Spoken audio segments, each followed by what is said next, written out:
You are listening to the Fatboy Show on your number one station, RX Radio. Gotta love the season. It is Christmas season. The season of love and of giving and of sharing and of bonding. That's what December is all about. And if you're not feeling that bonding, my goodness, what are you still on?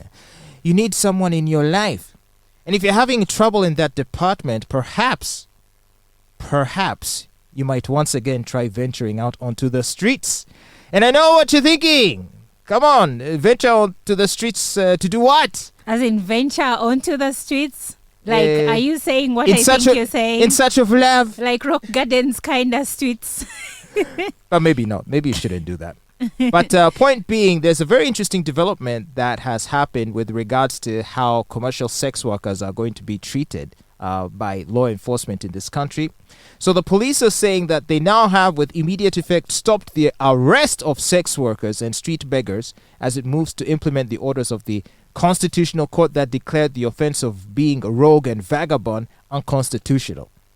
So apparently, there was a law that there is a law that suggests that if you're found to be being a rogue or a vagabond, that they can arrest you for that. And typically, they would be arresting sex workers on those grounds. Not because what they were doing was criminal. Yeah, so that's the thing, because it's hard to catch a prostitute in the act of selling. I mean, if you find Sarah standing at the roadside, she could just say, hey, I'm just waiting for a friend. Do you know what I mean? Yes. You would have to catch the person engaged in the act. In the transaction. Yes. Perhaps in the process of the negotiation or something. But you will never ever catch someone in the act. But even the negotiation is hard to prove, because you will find a guy talking to a prostitute. If you haven't found money exchanging hands, how are you going to know that they're negotiating? He could be vibing her, and it is not criminal. Exactly. It is not. And so they've been using laws like that, or like idle and disorderly, to go after these sex workers, right? So anyway, so the Constitutional Court declared that it was unconstitutional.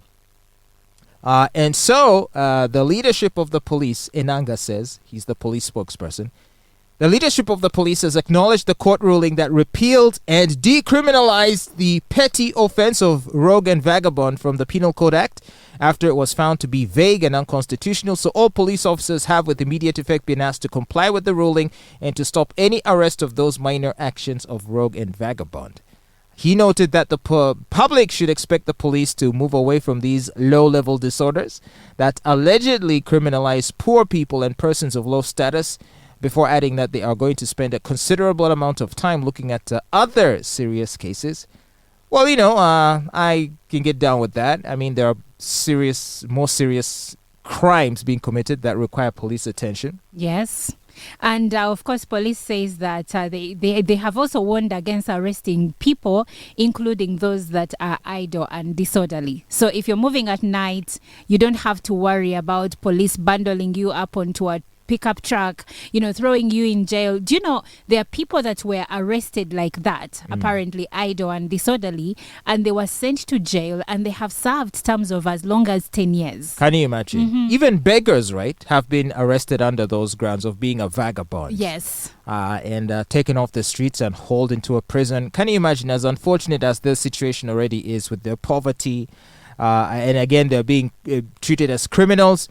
Not a good thing. So these are low-level disorders that are not going to be attended to, although the police do say that there are other low-level disorders that are still punishable by law. For example, the common nuisance, being a common nuisance, which means what? What does that even mean? How is that to be interpreted, being a nuisance? I'll try. I'll try to guess. For instance, if let's say you have an event at your home and then this random person just comes, makes noise, tries to disorganize the event, then the security can arrest that person because he's being a common nuisance.